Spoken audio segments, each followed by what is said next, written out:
at 7 p.m. Central Standard Time with Felicia's Madcap Podcast, where making a difference can apply pressure. Now interviewing artists, business owners, survivors, and highlighting our kids while providing updates on community issues. Follow me, DJ Pressure, on Felicia's Madcap Podcast on all your social media platforms.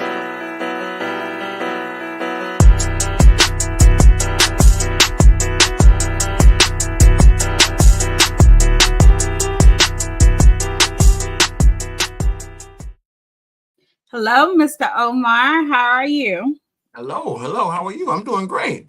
Okay, so did you get a chance to go to the link and share it? If not, I can give you a second to go on your Facebook page. I did tag you, so it should show up on your page. I Well, sent the initial. I'm Go ahead. sorry. I said I sent the initial invitation up.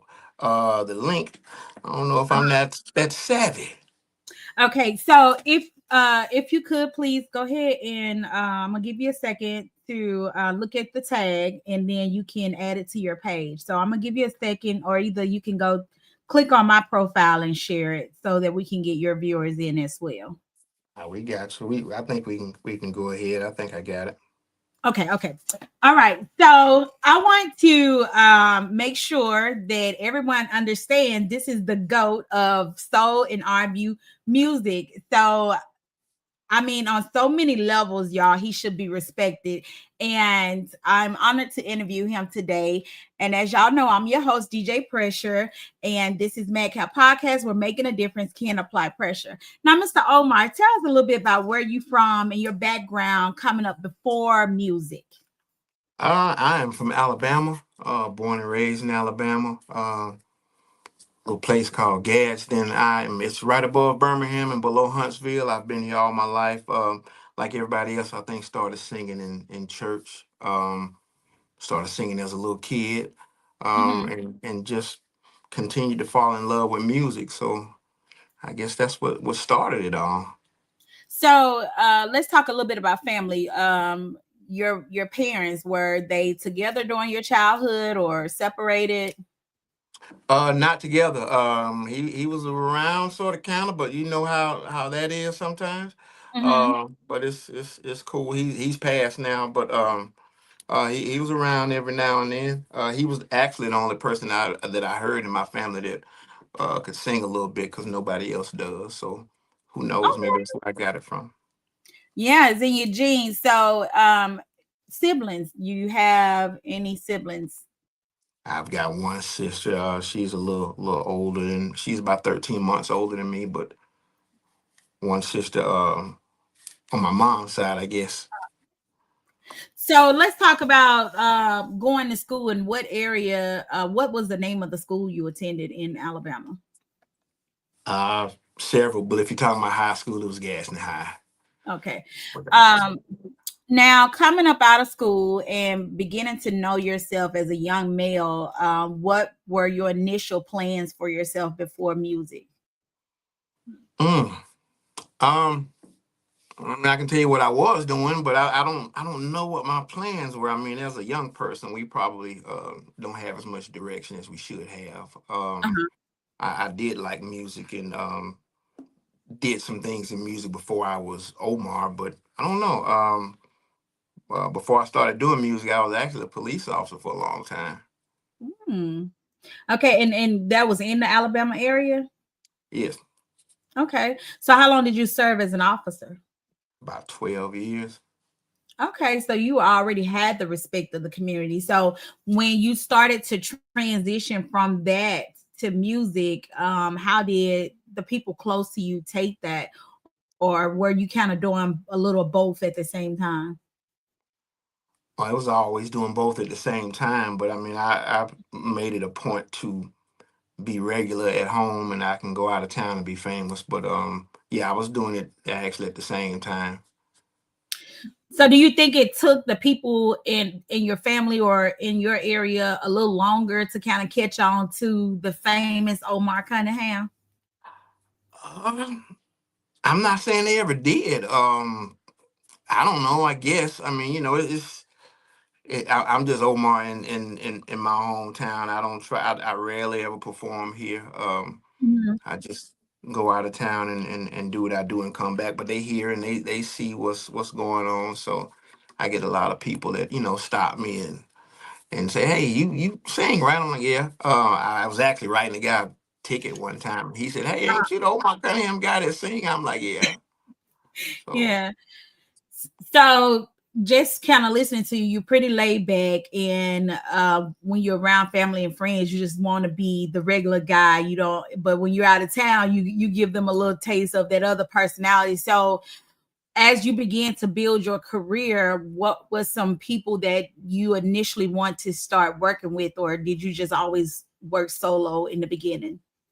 nah, when I was in high school, I think I may have been a senior or something. There was one local band here that I just wanted to be in, so I would hang around those guys at their practice building, and they would never let me sing. But one day, their lead singer he quit, and the Mhm. guy stopped me, and I was driving down the street. He asked me, "Did I still want to sing?" I said, "Yeah." So I did. I remember my first show with them. I sung two songs, and I was terrified. It was in a little club, but I realized that's what I wanted to do, so I stayed with those guys for a while. So how did you get over that anxiety of performing? I used to. I remember the first night I performed with them, I was so scared that I made the drummer give me his shades. And I know it's crazy, but I figured if they couldn't see my eyes, they couldn't see me.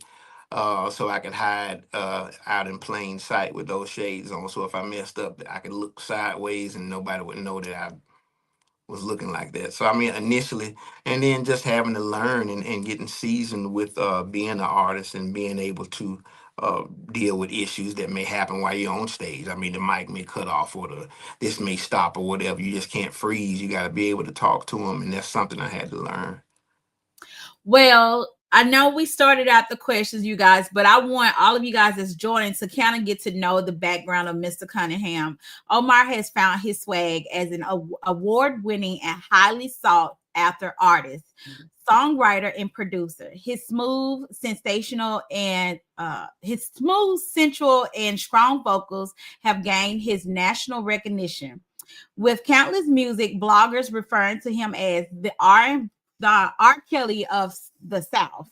His backgrounds are silky and his lyrics are real. As an independent soul and R&B artist, some of his biggest hits have become labeled Southern soul classics, including "Baby Don't Leave Me," "Check to Check," "Hell at the House," "Beauty Shop," and "I'm in Love with a Married Woman." In 2020, he released his latest album, Certified, which includes the soulful, head bobbing track, I'm feeling like making a Call Me Daddy and On My Way to Memphis. Omar is also a voting member of the Recording Academy Grammy Awards. And everyone, if you don't know what that means someone who gets to nominate and also vote on who wins the Grammy Awards. So that I know that itself is huge. Now, as we talk about your music and getting through your first performance and anxiety, what kind of personality did you feel like you had to build up to become even more confident? I just knew I wanted to sing, and I knew in order to, because I'm not a really just talkative person, and some people may interpret that as being, oh, he's stuck up or whatever. I'm actually kind of shy. Uh-huh. I'm absolutely sure of myself, but I'm not gonna say I'm shy. I just don't want to be the center of attraction all the time. I'm not gonna walk in the room and have to make everybody know I'm in there. I'm just quiet and I do what I do. I've worked really really hard at becoming a good songwriter, Mhm. and that's all. I just want to sing and write songs, and that's about it.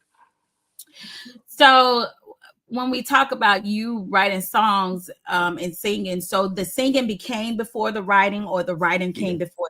Okay. And at what point did you realize that, hey, I want to start writing in your career? Well, when I realized that you have to be more than a singer. Hmm. You have to know how to do as much as you possibly can in the music business, because if you don't, you'll forever need somebody else to do whatever you need them to do. If you don't do tracks, you're gonna need somebody that does tracks. If you don't do lyrics, you're gonna need somebody that does that. If you don't have a studio, you're gonna need somebody to have a studio. If you don't do artwork, you're gonna need somebody that does artwork. Every facet of what it takes to be an artist, I just tried to learn as much as I could and cut out as many middlemen as I possibly could. So I knew I didn't want to learn how to play anything else. So I just started trying to learn how to record myself. And in the beginning, it was bad. Of course, I didn't know what I was doing, but I just didn't quit.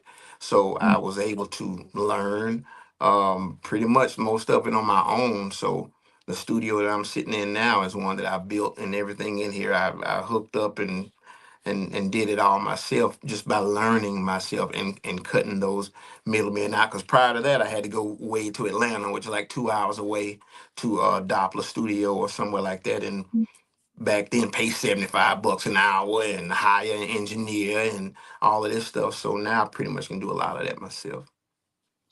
Okay, so tell me a little bit about your influences. Who were your major influence as you started to begin working as an artist?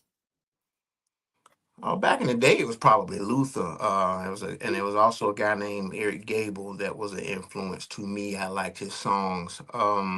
Several different people. As far as artistry, those were some of the people. And then I have people that I admire as far as writing. But as far as artists, I used to like Luther. I like soulful singers. I like Johnny Taylor. Um, Al Green, people like that, just soulful guys. That's who I used to listen to. So, what was your motivation outside of personal? What was your motivation for music? Ooh, my motivation for music, I just wanted, when I started writing, I just wanted people to hear what I was doing. And I was just happy that people started appreciating songs that I actually had started out writing in a little corner of my kitchen. That's what my little studio setup was. So I just wanted to write. And just like any artist, be it a recording artist or an artist that paints, they just want people to appreciate their thoughts and their offerings. And that's pretty much what it was. So, what's your artistic process like? I have to have a track that moves me. And most of the time, I just write about situations. And when I write for other artists, I try to tailor songs for them. I'll talk to them for a while, and they won't even know that I'm interviewing them. But I'll talk to them and just see what type of songs they like, what they want to talk about, what they don't want to talk about, and then we'll just get to talking, and they may tell me about a situation that happened when they came out. I want to write love songs. I never felt like it. I was ever loved my boyfriend, didn't so I would write stuff tailor made for them, and most of the people I write for, they're like, man, you must have been in my house because this right here is spot on. So that's what I do most of the time. Try to get to know the person and write something tailor made for them. All right, you guys, we're going to take a quick break and we'll be right back to continue to talk about more of his music. Are you planning a party or a special event? You need chairs and tables, maybe even a tent? Do you need balloons, a castle, or a water slide? Well, we got you at Jumpin' Jams Inflatables, concessions and party rentals. There's a 20% off summer sale, a Beat the Heat special. Call 769-208-JAMS. Got the best prices in town. Call now for weekly deals.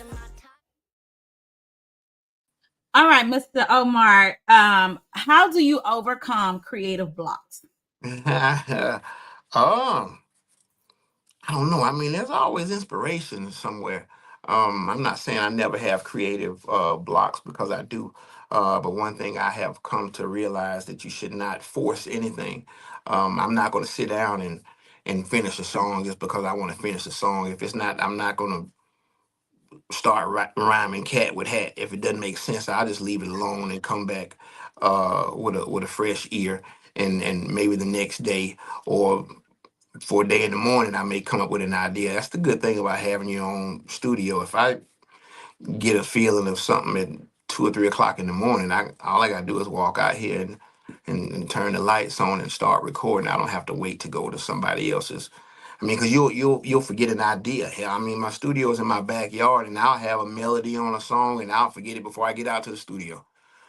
So I have to come on out here as quickly as I can and do it. But it's always inspiration somewhere. I mean, if it's a block, leave it alone for a minute and come back.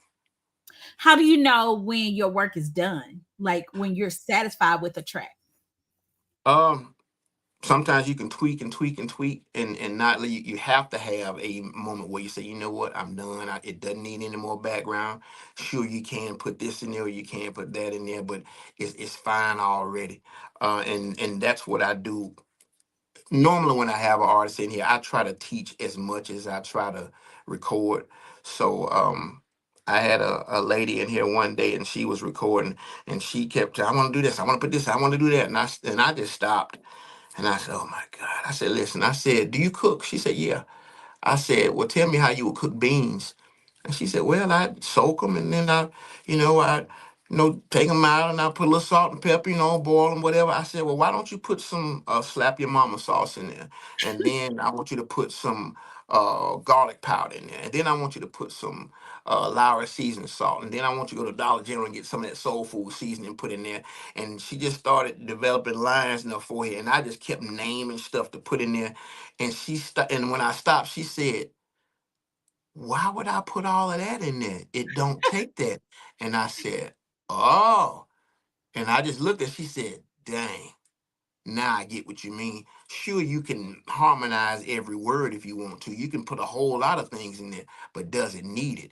A song is just like a meal that you are preparing. You only put in there what it needs. You can overdo seasoning, just like you can overdo harmonies and backgrounds and things like that in the song. You got to let a song breathe. So that was a lesson, I guess.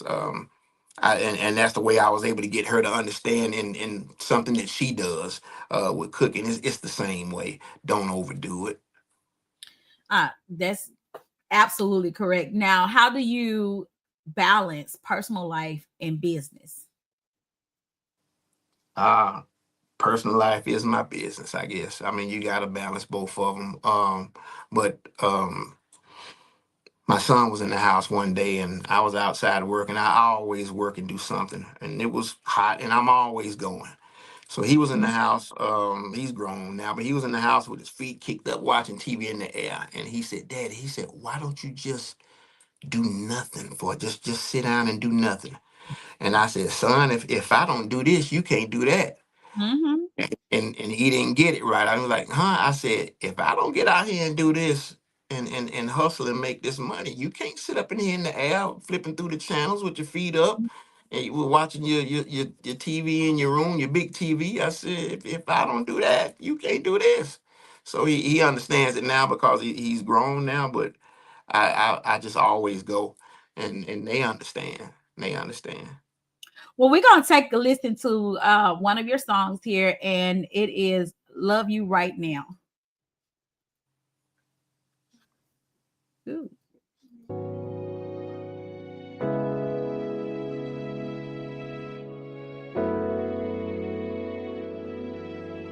Flow Beats did this. Let me apologize for the one who broke your heart. You're trying to put the pieces together and you don't know where to start. Now you're cold and you're scared and you keep putting up this wall. Like love is a tightrope and you scared that you gon' fall. You got your guard up like you're trying to fight back. He may have done you wrong, but all men ain't like that. Listen, baby, I know you're scared and you don't wanna let me in, but I just wanna love you right now. You're caught in your heart because you think there ain't no good men, but I just wanna love you right now. Okay, now listening to that, and you talked about everything. There's always an influence somewhere. So when you wrote this song and you put this together, what was the influence? That was a situation that somebody was going through that I know. Um, and a lot of n- not just women, men do it also. You can be hurt so badly by somebody else that you won't give the next person a chance. Um, Hmm. and you never know what could happen if you don't step out and see everybody not trying to do you wrong, everybody not trying to take advantage of you. Just be cautious, but continue going, and you'll find the right one. So that's all that song was about. I mean, I apologize, even though I didn't do it, he did it. But you can't do us all like that, and some people will do that. So I try to write songs that are relatable to most people. um, and I think everybody has been through that situation or know somebody that's going through that situation or in that situation currently. And it was just a little get a man a get the next man a try. Right. That's all that was. So when you talk about that song and giving the next man a try because people been hurt before, have you ever ran across a damaged woman that Huh?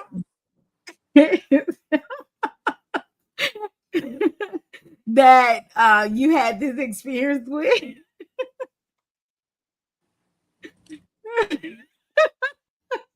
No. Okay. How about that? Okay. Let me go to the next one.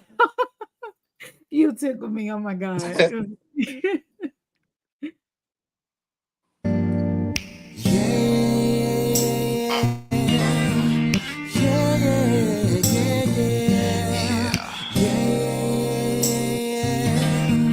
Listen, I met a girl one day. Let me tell you how the story goes.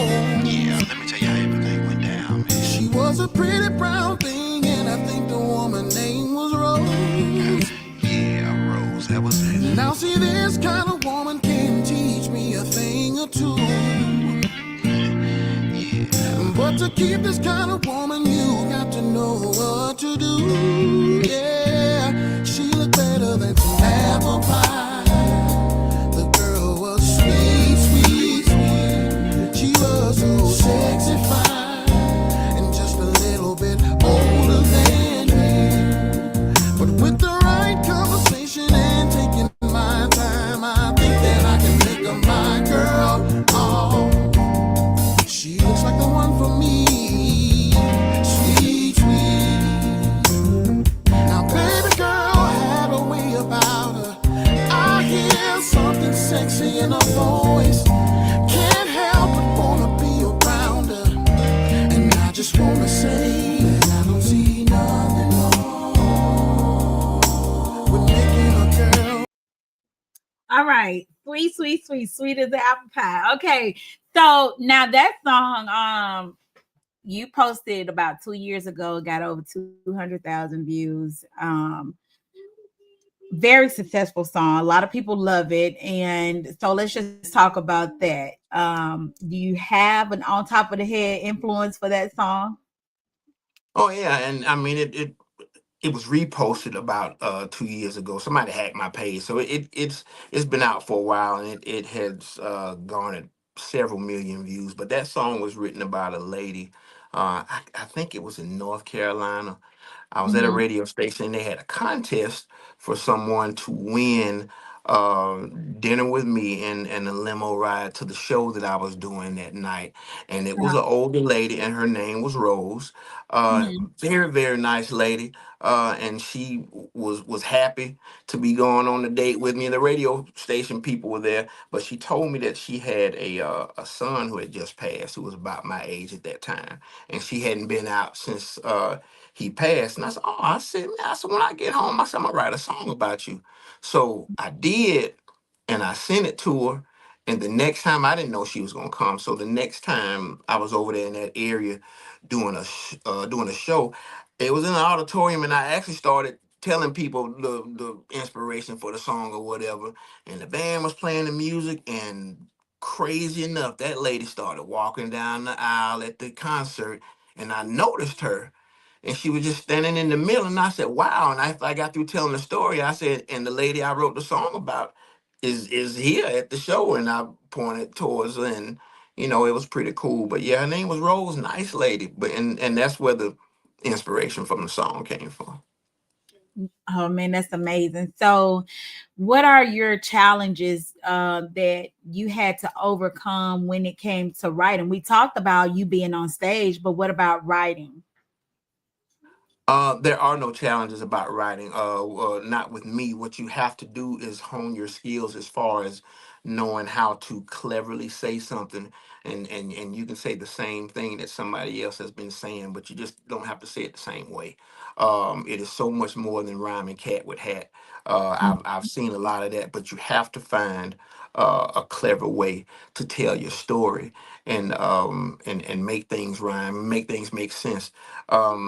The formula, I think, for writing a really good, now you can write whatever you want to write, and you can do I see some songs that are popular, and that's great, but you see other songs that are classics, songs that Mhm. you want to hear 20 and 30 and 40 years down the line. Those are the type songs that I like to write. So I just learned the formula of how to write a song from a guy that was in that first band that I was in. His name was Austin Hall. He taught me how to write a song, and he told me, he showed me that a song has got to tell a story. It's got to have a beginning, a middle, and an end. So if you listen to most of my songs, you can see it like a video, because it's like a movie. It has a beginning, it has a middle, and it has a end to it. And that's just the formula that I've used for years, with writing for myself and writing for other artists, and it has seemed to work for me. Because some of those songs that people are still listening to now, people don't realize that Hell at the House and Check the Check and Baby Don't Leave was on my first album that came out in 2003. So that's a song that's been out for 22 years, and you still hear it on the radio. It's still relevant because I think those are classic records. And speaking of Baby Don't Leave, we're gonna go ahead and take a listen to that. This has got to be the saddest day of my life. I just got the letter you left me the other day. Honestly, I just don't understand what you're saying. Out of 12 long years, I've been a good man for you. And now you want to leave. Baby, I lay down my foolish pride, and I beg of you, don't go. So please, baby, don't go. Baby, don't leave. Whoa. Baby, don't leave. Baby, don't leave me, no. Baby, don't leave me. Whoa, whoa, whoa. My heart is crying out to you. Crying out. I need you in my life.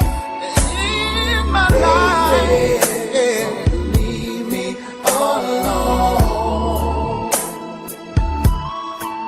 What did I do to deserve this pain? I've been with you, baby. So, such an amazing song. What we're gonna do is take a quick break, and we'll be right back, you guys.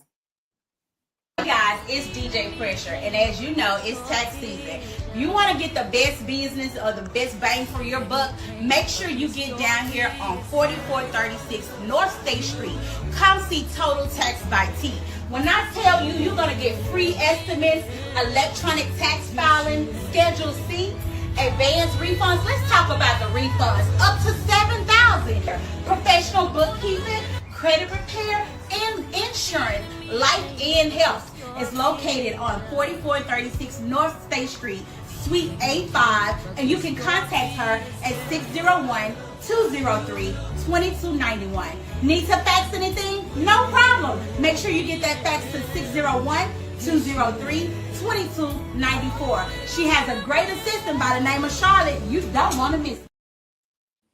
All righty. So now that we're back, you guys, tell me a little bit about how do you handle criticism? I'm not gonna lie and say I don't hear it.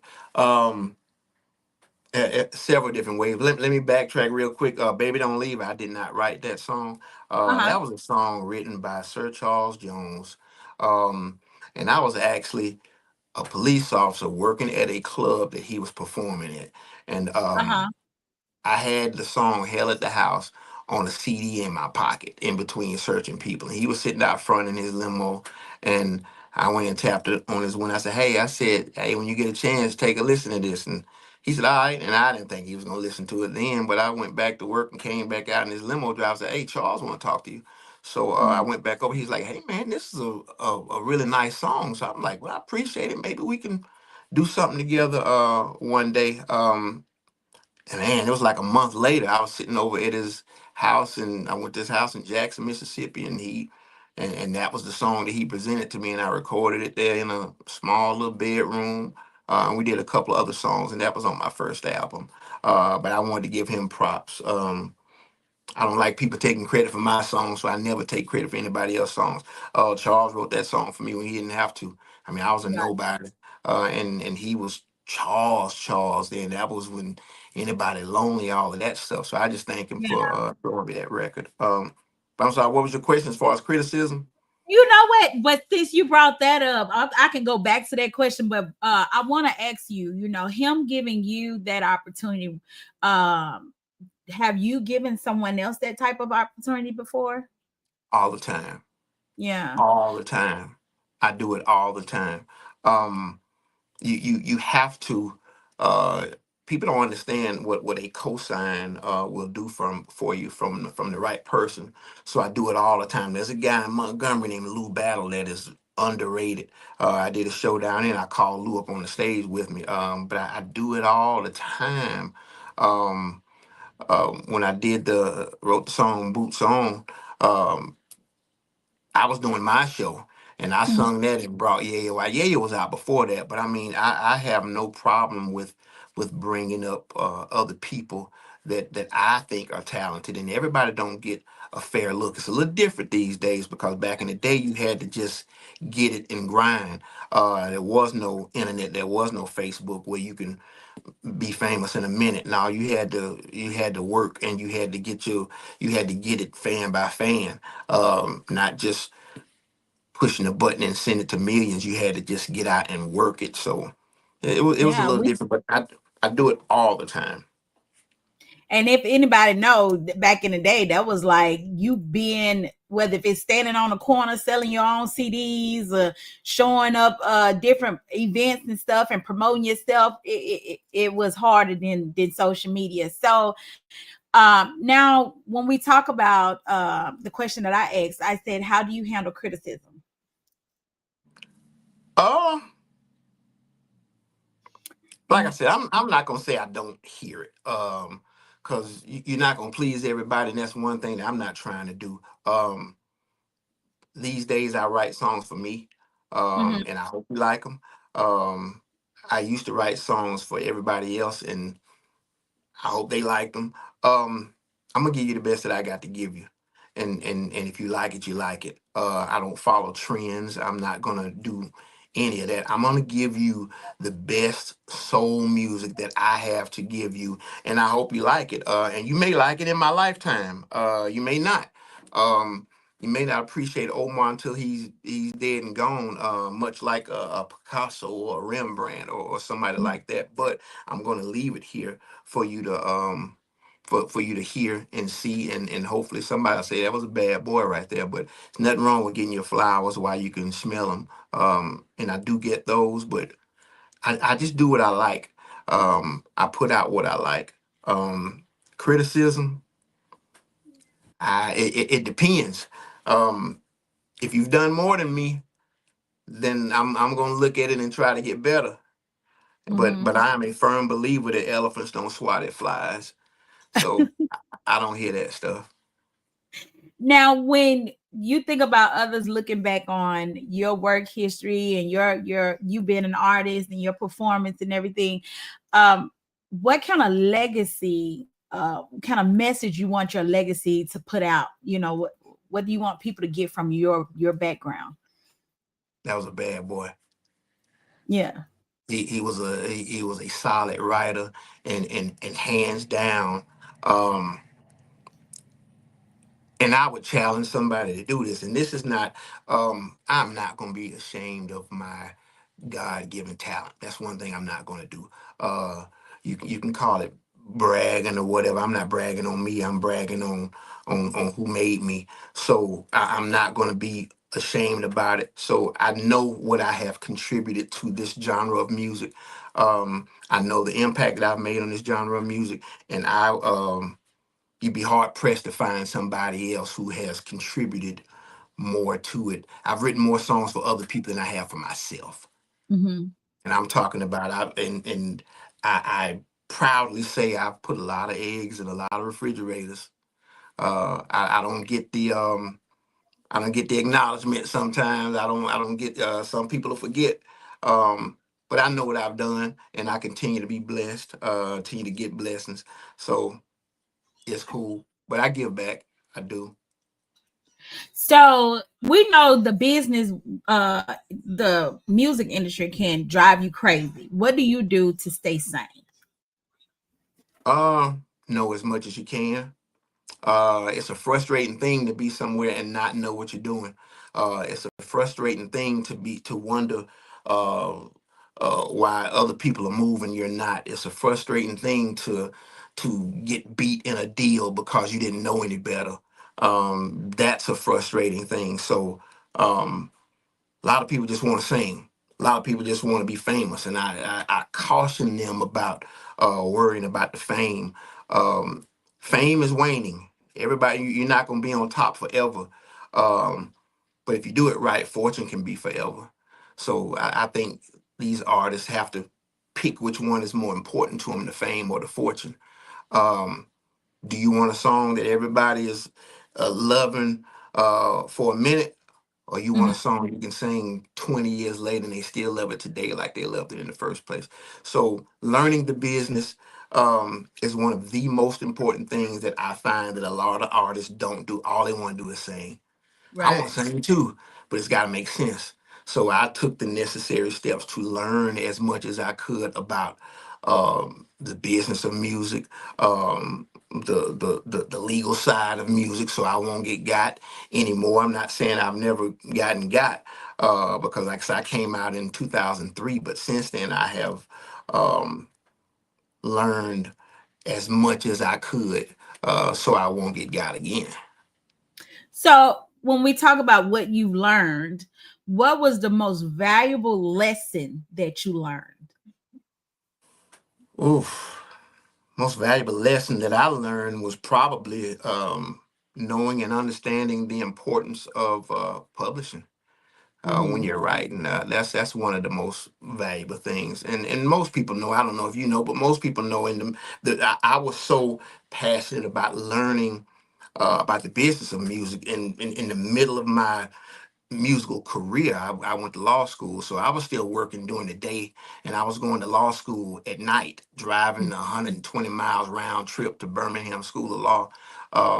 And I started the end of 2012, and I graduated from law school in 2016. So as far as knowing the legal part of it, that's why I did that, so I could learn and know if this is a good deal or a bad deal, because they can, fill you with fluff and tell you, hey, you're gonna keep 100% of your songwriters. Well, people that write songs and people that know the business, they know that your songwriter writes only as good as long as they playing your stuff on the radio. But when the movie call, they're not calling the songwriter, they're calling the person who owns the publishing. That's what Mm-hmm. ownership is. So that's what I had to learn, and that's what I try to teach these guys. You don't have to go to law school to learn that. If you call Omar, and if I got time to talk to you, I'll tell you about that. So I try to give back as often as I can, and you'd be surprised that the people say, "Man, I didn't know nothing about that. We just out here singing." Now we know a lot of people say knowledge ain't free, you know. So have you ever charged anyone to get any information from you, or you just kind of just give it out to help? Um, I give it out to help a lot. However, I do realize now why doctors and lawyers tell you. Most people, when you tell them that you're a doctor or a lawyer, they say, well, if you're a doctor, well, doc, I got this bump right here. They'll tell you, hey, well, make an appointment. They know what it is when they see it. But um, I did not go to school and spend all that money to come out here and give everything away for free. But I will get you started. And I have had some people to call me and reach out and want me to write them a song. And I tell them, get a piece of paper. And they be like, all right, what they got to do with a song? I say, get you a pen. And then I'll start naming BMI, ASCAP. I'll say songwriter, publisher. I'll say TuneCore, Sound Exchange, Song Trust, uh, uh, all those different platforms. And I'll say, don't call me back until you register and know about all of that. So, as a well accomplished artist, and what would be the advice you would give somebody starting out how to protect their music? Just something you would just tell them just right off top. Learn the business, know what publishing is, know what songwriter rights are. Learn the business. I know you want to sing, but you gotta learn the business because you will get beat if you don't. And everything that glitters ain't gold. I mean, go watch Five Heartbeats. That's one of the things that I tell them, and that's very serious. I mean, it's some people be like, well, why would I want to watch it? Because the Five Heartbeats is one of the realest movies ever made. If Sure you go is. back and look into it, they told you a lot of stuff that happened. The realest movie ever made. Because, and I want people, and I'll say it here, I want a lot of you go back and look at it. But when the white company didn't do him right and they had to go to Big Red, he was sitting there looking at the contract. He said, the contract looks good. What did he say after that? When he was sitting down in that chair and Big Red was standing up, I'll tell you, you ain't got to guess. Um, Jimmy looked up at him. He said, "Okay, that contract looks good." He said, "What about publishing?" And go Yeah. back and look at that movie and see the nervous laugh that Red did. He said, "We'll talk about it. We ain't talking about nothing after we sign this contract. 'Cause that's it. If it's not in the four corners of this paper, then and it's not gonna happen. So go back and look at that movie." And you will absolutely see what it is. And then when he called Jimmy into his office and the guy, the lead singer, was sitting there and he was like, Jimmy, we going in a new direction, this, that, and the other. And Jimmy said, I'll sue you, I'll take you to court or whatever. What did Red say to him then? Jimmy, you can't go nowhere. You can't Mhm. do nothing till y'all pay me back for the cars, the clothes, the jewelry, your expense account. So when he Mhm. bought them all them Cadillacs and they came outside, he said, which one you want? Do that if you want to, because you're gonna pay it back. I don't care what you get from a record company. It is not a gift. It is something that will be deducted from your end. It is an advance. It's not a Mhm. gift. I don't Right. care what they give you. It's not a gift. Where they took you to give you that gift, you eating and everybody there, you paying for that. That flight you get on that private jet, you're paying for that. And that's why Now, so many artists will wind up broke because and they'll say, well, they beat me. No, mhm. sometimes you beat yourself if you don't learn the business. And that's so important. More important than singing. You gotta have some great songs, but you gotta know the business because my grandkids gonna be able to eat off what I'm doing, and they ain't even here yet. And my kids ain't even thinking about having kids, but they're going to be able to eat off of what granddaddy did 20 years ago. Now you gonna let me eat off that plate too, because I'm trying to eat too. Hey, you gotta I, learn the business. And I know you do, but I hope people that's listening learn that that's the most important thing. Learn to be and learn how to write. Even if you don't know how to write, yeah. start, and you'll develop it. Now, when we talk about networking, how do you choose the people that you work with? If they want to work and they're serious about it, and they can contribute something um, to me, and I can contribute something to them. Um, I'm a firm believer. I'm old, but I'm a firm believer that a swap ain't a swindle. If you can bring just as much to the table as I can, let's get together and make something great. I don't have to do it all. I have not written every song for myself. Um, but if it's something good, you put two good heads together, you're gonna come up with you something real nice. So that's what I like to do. I like to work with people, but I like working with people. And I like working with great artists, writers, and things like that. I'm not the only person that's writing, but I like to get with people and see what we can come up with. Now, how do you feel about when artists decide to drop music, being that you have all this experience? Do you think it's smart to drop back to back, or is there a certain length of time, or no? Hey, do what you feel. You gotta give a record time to breathe. I know that. I haven't fully enjoyed this first record, and you put another one on, so then you have to make them. They may not like all of them. You may force somebody to choose. Um, but that's just people trying to stay current and jumping the gun sometime. When they ain't moved on it, let me put out something else, man. When they put out something else, maybe they'll move on that one. Let it breathe. You don't know what may happen. You know, it hadn't gotten around yet. It's a lot easier now than back in the day, but back in the day, you had to work a record for months Mm-hmm. because yeah, it was hand to hand. I mean, they were actually people still working records. Going around taking records to people. Now you can push a button and a million people can see it at one time. It's a different situation, but let it breathe. I mean, because you may step on a really good record that hadn't had time to fully blossom, and you putting something else out on top of it. So And I've noticed that with a lot of artists, but I know back in the day, it took maybe even up to a year before a record took off. And I think social media have a lot of influence on why people are moving the way they move, because they feel like, well, the followers, the shares, and all this stuff. But it's really a little bit more than that. But like you said, it's just social media and people putting stuff out is wanting to be more relevant, but you have to let people kind of grow on your music and get to know you as an artist. So can you tell me about a time that you ever felt like you had to take a break from music, or what you did? I know you say it's your personal life, is what you do, but have you ever had to take a break, even though your son said, Dad, will you stop for a day? Did you ever take uh that break? sure, because you'll get to a point where you think nobody's listening. Um, I don't care about the views and all. A lot of people, because I know you can step on those numbers, um, and those numbers may not be genuine. But sometimes you'll think nobody's listening. Um, but are you doing it for the love, or are you doing it for the likes? Um, I personally do music for the love, and I can stop and start whenever I get ready. Like I said, because I've got my own studio, so I can. I've got. There's no telling how much stuff I got on my computer that is ready to go right now. I'll write a song and forget about it, and come out here and be like, "Dang, I forgot I did that." So I mean, keep going. You can take a break. It'll get taxing sometime, because sometimes you'll see people moving and it'll seem like they moving faster than you, and you wondering what you're doing wrong or what they're doing. Hey, they just might be the flavor of the day, but I believe that a a fast rise will most of the time result in a fast fall.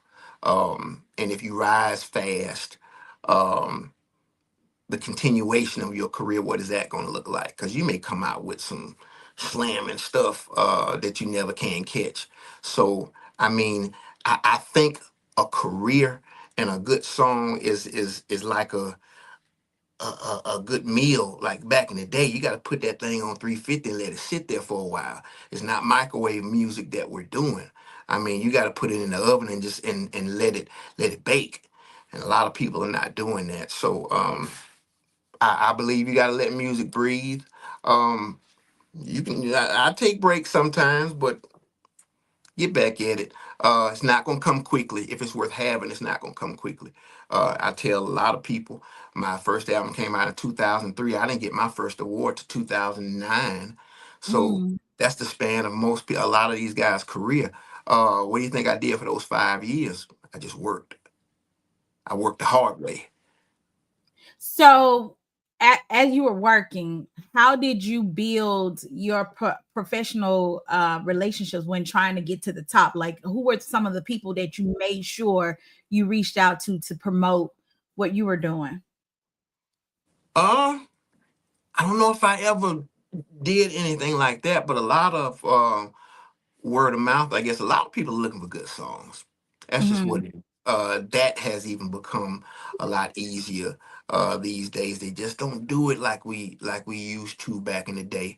Um, but like I said, I would be curious to see what songs are going to be still sung 20 and 25 and 30 years later, 40 years later, like Just Because, or Sleeping in the Next Room, Creeping in the Next Room, and My God, Let's Straighten It Out. It's a lot of things that just stand the test of time, and I just don't know. Those are the songs I like to write. Those are the things I like to do. But as far as networking and things of that nature, it's just opportunities, and you got to be able to seize those opportunities. I remember before I started singing, I always had a song prepared, because most people don't have time to sit there and listen to a whole bunch of. You got to be ready at that point. My son actually, who explained me what it was, he told me about what an elevator pitch was. It was like you got to get your pitch out there in the span of an elevator ride. So you got to be ready to say what you're gonna say. So I already knew the song that I would sing. If somebody, okay, you got 10 seconds, do something. I was gonna spit that song out right then at the part of the song where I knew I needed to sing it in order to get the maximum effect from it. So opportunities. Had opportunity with Lenny Williams one day. I was on a show with him in Selma, Alabama, and my then manager asked me to go by the airport and pick up Lenny Williams in Birmingham and take him to Selma with me. I'm like, wow, are you serious? She was like, yeah. And then by chance, it was crazy. I was driving, Lenny was on the passenger side, but I had to turn back around and get Smokey Norfolk's manager. But anyway, I see Lenny, because of course I know Lenny in the airport, and so I throw my hand up and say, hey, you're right. He said, you're my ride. I said, yeah. So he came and got in the car, got his bags. Hey, how was your flight? Blah, blah, blah.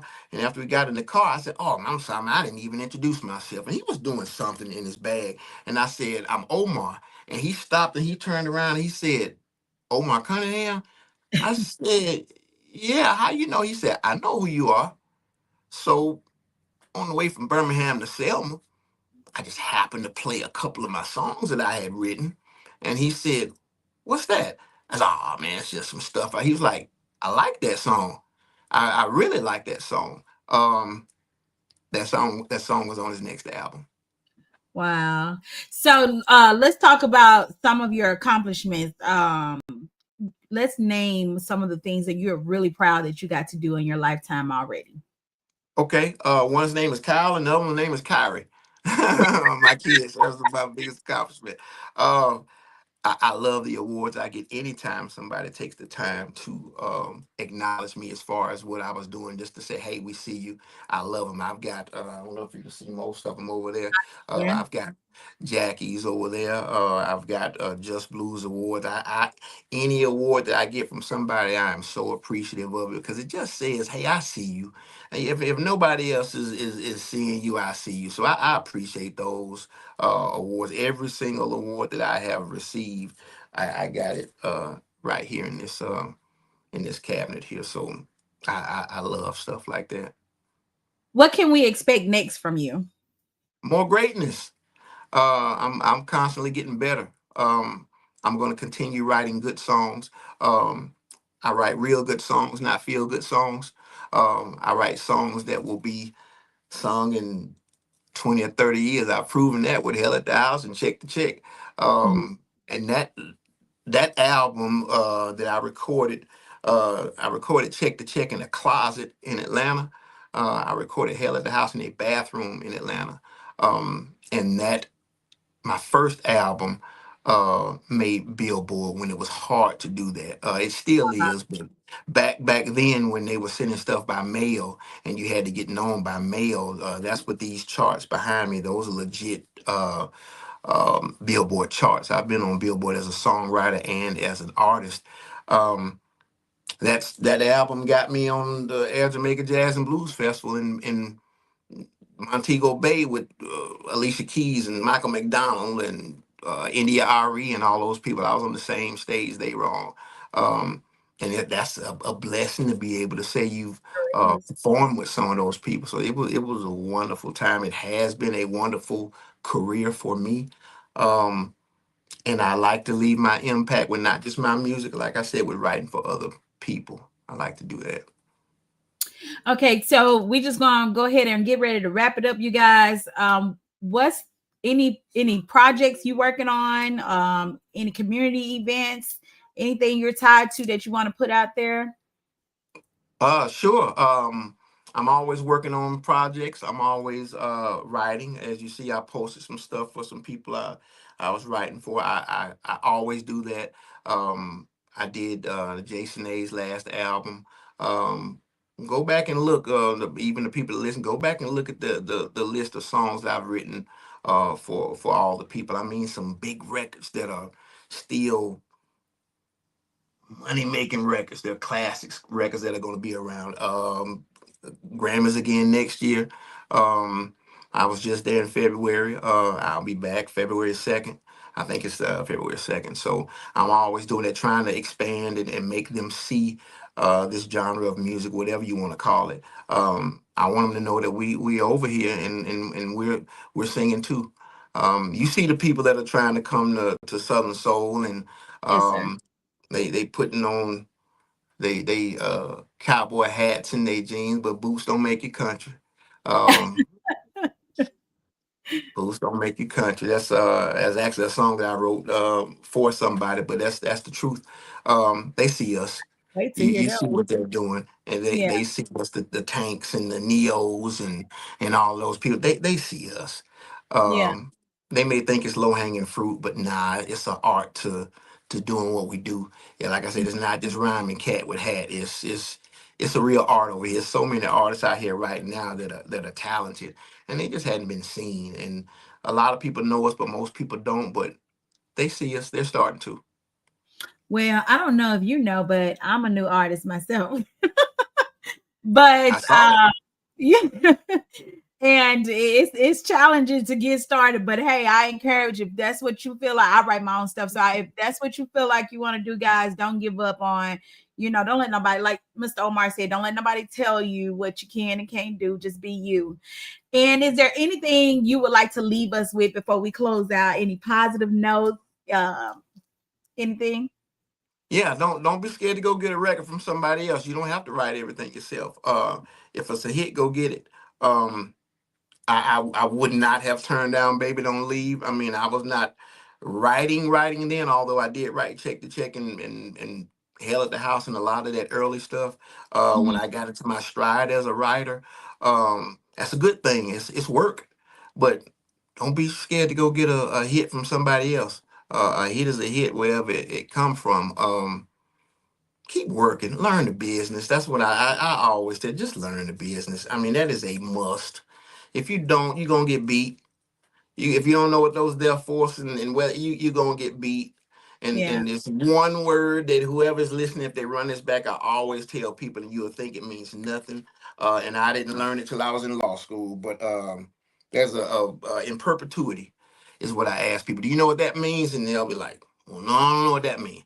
So if somebody offer you $350,000. Ooh, I ain't never had $350,000. Let me read this contract. $350,000. Oh my God. In perpetuity. That can't mean too much. Blah blah blah.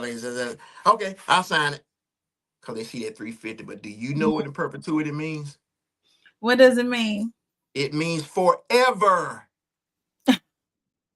That's Okay. what it means. So if they say that we're gonna we will be the controllers of your publishing and blah blah blah blah and then it is in there, throw some more other words in there, some other such it's other words in there, but then they'll have in perpetuity on it. If you don't know what that means, you sign it. That means what if it said we're going to own all of your publishing rights in perpetuity?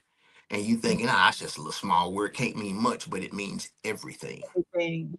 And that's the one phrase, it's two words, in perpetuity. I tell you don't know. So get somebody to look at your contract because you Mm. don't know a little small two words like that can mean everything. And you'll think you're doing something. I mean, the people that are crying now saying they beat me and I don't own my catalog, you didn't get beat. You signed the deal that you signed. You just didn't know what you were signing. Mm. So let somebody else look at it. Don't dive into it real quick, because if they give you 350, they see 3.5 million or more. Mm. So don't be so quick to sign with a label or something. I mean, that message was gold itself. That'll save people a lot of trouble, because even me, I learned that just listening to you. And I never signed a contract with nobody music wise a day in my life. So thank you for that. Let's talk about how people can follow you, and we can close out.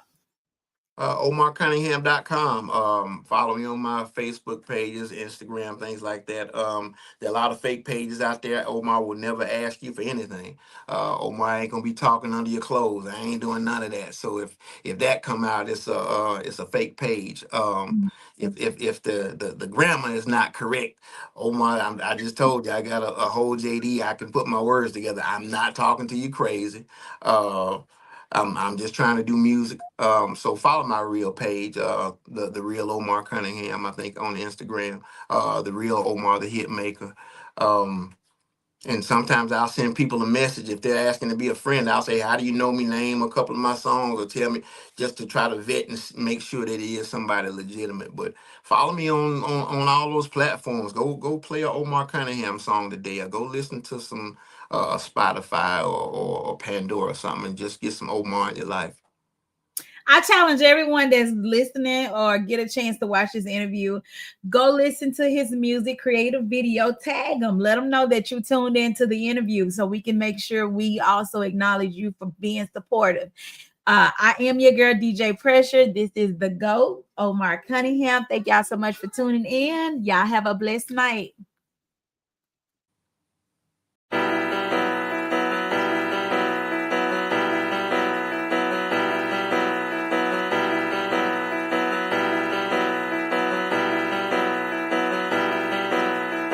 They call me pressure. I'm with that pressure. You people playing, but come get this pressure. Now y'all be looking at me, but you can't see me. You wanna call my style? Girl, this ain't TVA. I got that pressure. I'm with that pressure. I got that pressure. 10 toes down. I'm with that business. Big CEO bound. I'm in the city. They call me pressure. I'm with that pressure. You people playing, but come get this pressure. Now y'all be looking at me, but you can't see me. You wanna call my style? Girl, this ain't TVA. I got that pressure. I'm with that pressure.